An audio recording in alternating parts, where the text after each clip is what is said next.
The biggest news, or one of the biggest news that hit the sports lexicon was the merging of LIV Golf and PGA Tour. Now it was also DP World, but I'm not gonna lie, I've never heard of DP World, so we're just gonna stick with LIV Golf and PGA Tour coming together and merging. I don't know if people remember, but there was a very ugly feud between the PGA Tour and LIV Golf. Now, LIV Golf, of course, that was started by Saudi Arabia, and they were paying out large sums of money to their golfers, which is why you saw a lot of top golfers leave the PGA Tour or leave the PGA to go to LIV Golf. Now, while the PGA has the name and the recognition, of course, it's been here the longest.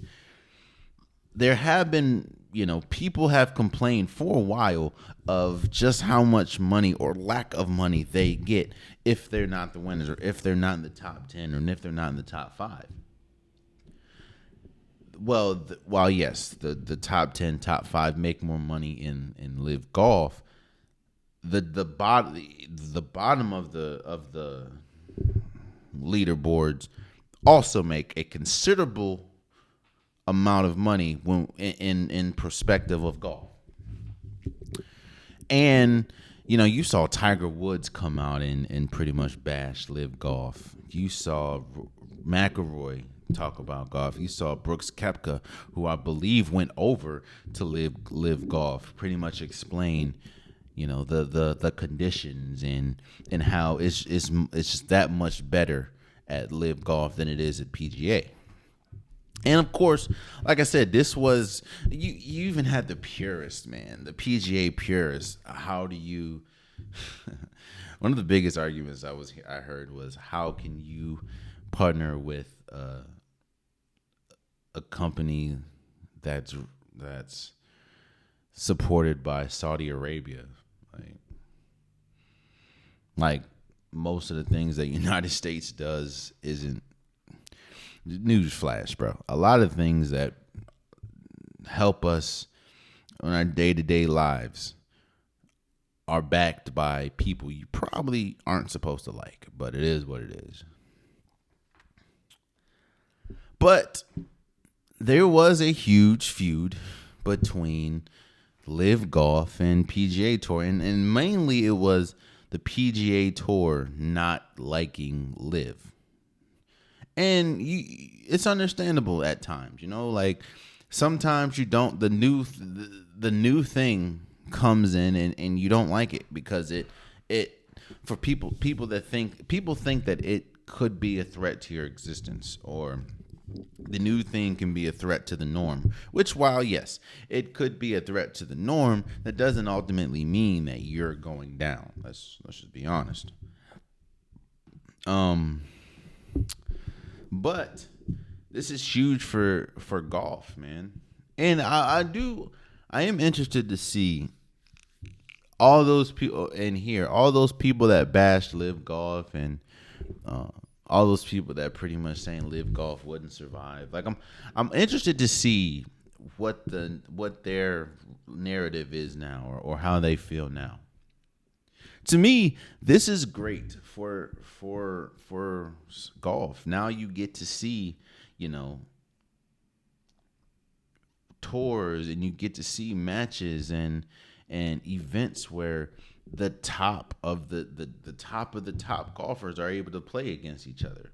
Because for a long time, the PGA Tour would ban anybody that left their tour to go to LIV Golf.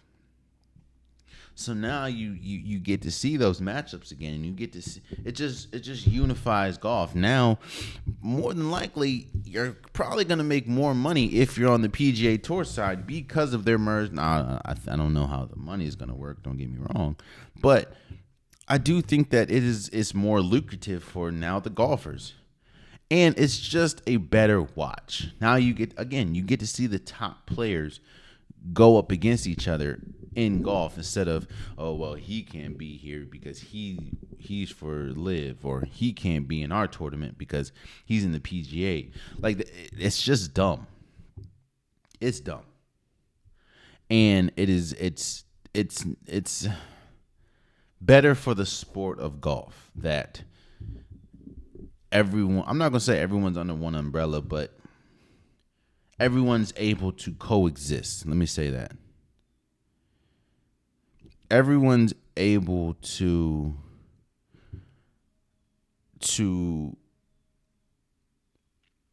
play against each other.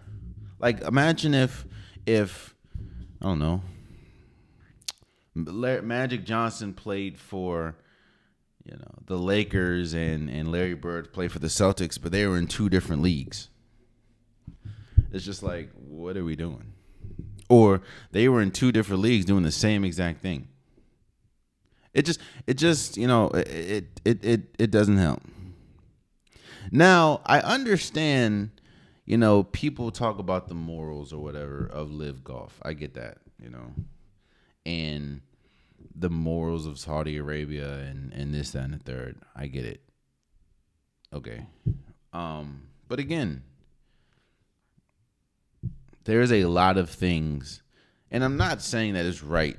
That my explanation isn't right, but there's a lot of things that we do, or a lot of companies that we back that don't have solid morals.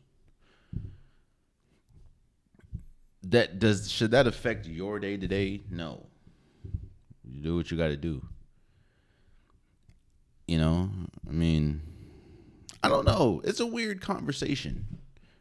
It's a weird conversation to have. I'm only saying weird because I don't think there's any wrong. You can feel how you feel about LIV Golf. You can feel how you feel about the people backing LIV Golf. You can feel all that, and you wouldn't be wrong. But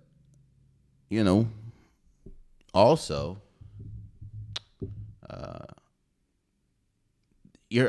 I'm also for people that go into a sport and go into a profession making the most amount of money that they can. And for the longest, it was with LIV. So now I'm interested to see, now that LIV and PGA have come together, how that, because I think it will, how that would be beneficial as far as payment. And not just the top. I mean, Tiger Woods, Roy McIlroy, Brooks Koepka, they're going to make their money. It's just the people that don't win, or the people that participate, how much is their ceiling going to rise? I don't know. I'm interested to see, but I do think that it is a good thing that LIV Golf and the PGA Tour put their rivalry aside and merge, because now you get to see the top talent. You get to see the best golf possible. Oh man, you stayed to the end of the video. I appreciate you. If you like what you saw, be sure to hit that subscribe button so you'll never miss any content from your boy.